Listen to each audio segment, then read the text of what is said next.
मंत्रालयातील cream posting आणि मलाईदार पदांवर वर्षानुवर्षे कब्जा मिळवून बसलेल्या अधिकाऱ्यांची मक्तेदारी मोडून काढण्यासाठी राज्य सरकारने अखेर मोठा हातोडा चालवला आहे.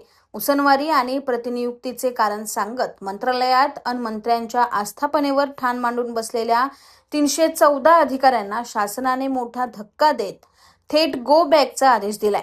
विहित प्रक्रिया न पाळता करण्यात आलेल्या या सर्व नियुक्त्या तात्काळ रद्द करून या अधिकाऱ्यांना त्यांच्या मूळ विभागात परत पाठवण्याची प्रक्रिया आता मुख्य सचिवांच्या शासन निर्णयानुसार अधिकृतपणे सुरू झाली. मुख्य सचिवांच्या निर्देशानंतर सामान्य प्रशासन विभागाने या संदर्भात अत्यंत कठोर परिपत्रक जारी केलं आहे. या शासन निर्णयात खालील मुख्य बाबी स्पष्ट करण्यात आल्या.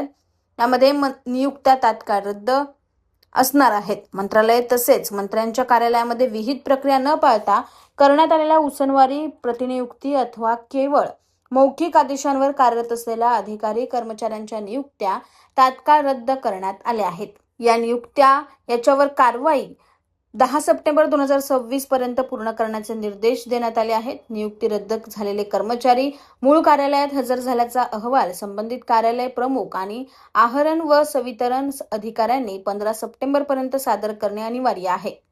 दिलेल्या मुदतीत जे कर्मचारी मूळ कार्यालयात रुजू होणार नाहीत त्यांचे वेतन तातडीने बंद करण्याचे कडक आदेश देण्यात आले. तसेच या संपूर्ण प्रकरणाचा अंतिम अहवाल 20 सप्टेंबर पर्यंत थेट मुख्य सचिव कार्यालयाला सादर करावा लागणार आहे.